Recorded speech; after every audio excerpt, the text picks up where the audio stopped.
Onward from Pixar set a record this week. Worst opening of a Pixar movie ever. Now, to give that a bit of perspective, here are all the Pixar features ranked by their opening weekend or their first weekend attendance. You'll notice, again, top 10, you can see the top 20, and then right there in the bottom, under The Good Dinosaur, Coco, Cars 3, Onward at 4.2 million.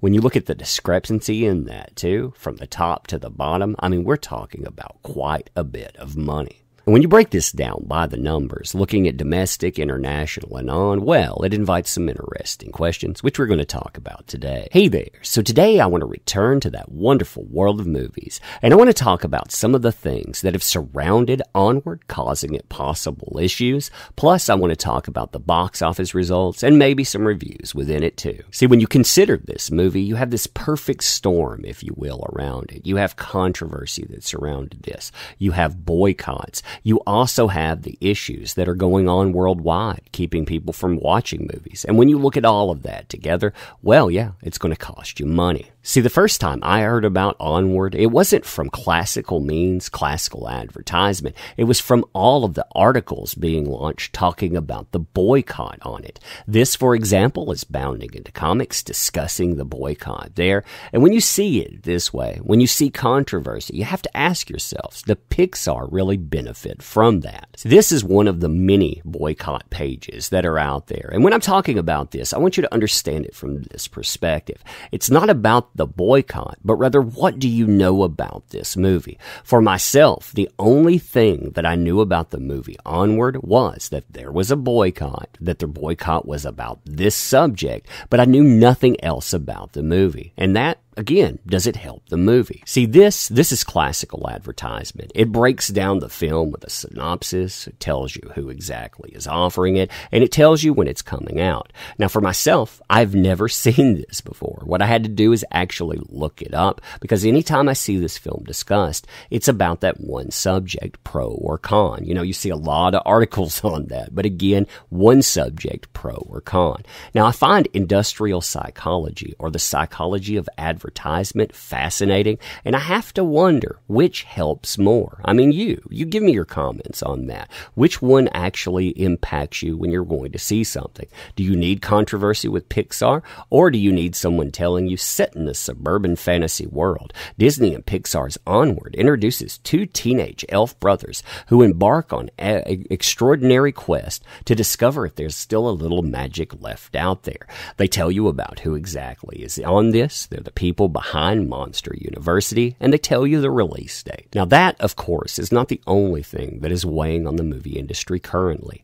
We know exactly what's happening with theaters shutting down, with people not wanting to go into communal spaces, and that is costing the movie industry billions. I mean, if we look at China, for example, the shutdown, closure of 70,000 theaters, you're talking about the loss of over $2 billion for the movie industry just right there alone. So when you look at this as a worldwide stage, yeah, you're losing money hand over fist. So all of that leads to a box office discussion, and we're going to look at that from two sources. The first source we're looking at is boxofficemojo.com, who breaks this down by ranking. What you see here, rank, release, the gross, how many theaters are carrying this, the average made per theater, and of course who puts it on and how many weeks. You can see the competition here, 1 through 10, and what I find fascinating about this is the entire movie industry. You don't have a lot of good stuff out right now as far as earning potential, but for Onward, what you see is that in the number one spot, gross $39,119,861. This is opened in 4,310 theaters. You expect a wide opening for a Pixar movie, and this, of course, it opened wide. When you're talking about the average per theater, it actually pulled in a large average comparatively when you look at other films here. But again, look at what it's competing with. When you're talking about The Invisible Man, The Way Back, Sonic the Hedgehog after 4 weeks. And remember, what this does is it sets a baseline for future discussions, meaning we're going to see the theater change, pro or con. We're going to see the earnings change, pro or con. You'll be able to look at this and decide exactly how this is faring over the future weeks. Now, we'll break down the box office numbers further, but before we do, look at these headlines that those numbers are generating. Pixar's Onward opens to modest box office with weekend down $100 million from last year. Onward had the worst opening weekend box office of any Pixar movie in the Disney era. Disney's Onward falls short of Pixar peers. When people see these headlines, you know what they see? They see a reason not to go see a movie. And with everything going on right now, you don't need that for your film. So yeah, the stuff that's going to happen in the future, you're going to have some real problems. A movie like this, it doesn't need that either, because right now we are talking about a staggering number in order to just recoup your investment. See, we don't know exactly what the budget is. We have estimates about it. And those estimates, they look at the budget range that Pixar normally utilizes. So if they didn't go outside of their normal budget range, you're going to have a movie between $1 and $200 million.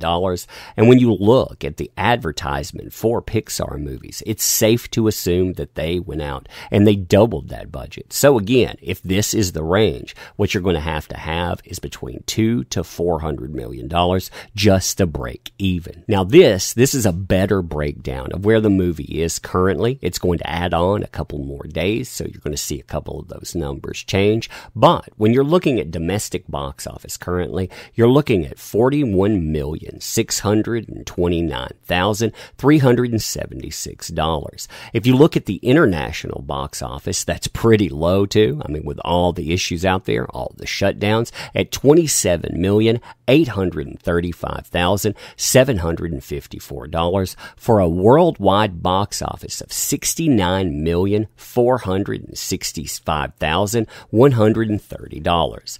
Now, if we look at the breakdown for the domestic box office, what you're seeing here is underperformance currently. What I'm basing that on is trending charts. You see how it starts out, previews, how it does, how it marches forward. And from here, you start getting your reviews and you start seeing exactly how this is expected to trend. Now, right off the bat, the expectations for it, you can see where this is ranging up, and you notice this undershot that range already. So it's going to reevaluate. But I always find it interesting because if it's undershooting that range, you're going to have some real problems with this movie going forward. Now, when you're talking about the international numbers too, once you remove China from all of this, what you see are places like the UK having to pick up. And the UK numbers, they're good depending on what type of movie that you have, like a Star Wars. But if you're talking about a movie like this, making $4.4 million, yeah, that is underwhelming. I mean, and then some. When you're talking France too, the next one on here, you're barely recouping $3 million. And then after that, we're talking about, making $2 million. We're talking going under $2 million. So these numbers, they are terrible. Now, something that should truly worry those huge companies, the ones with $100 to $200 million price tags that need some kind of international audience to make this work, is the amount of maximum theaters that are opening per territory.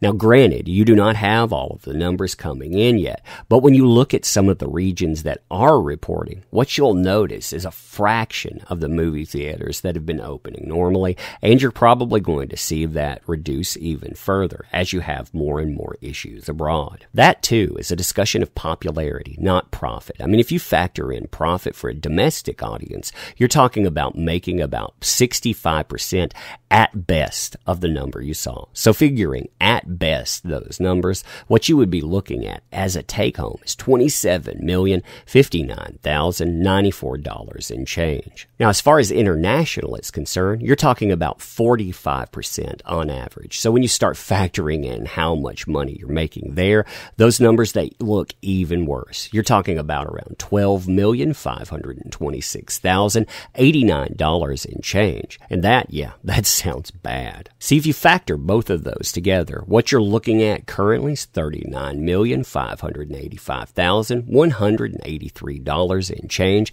And remember, you're talking about a movie that, again, if the estimates hold, if we don't find out it's even higher, you need at minimum $200 million to break even, upward to $400 million. This movie, it is not going to make that in that run. No way. It's going to lose a lot of money. I'm curious what you think about this, though, because when I look up the numbers, assuming I trust these numbers at all, and I really don't feel like I do, I see audience scores and audience reviews that say, yeah, this movie has been good, but I noticed the verified ratings for a Pixar movie, they're down. That's expected to. With all of the stuff that's been going on, I expect less and less people to actually go to the movies, and I wonder, is controversy something you want to court during this?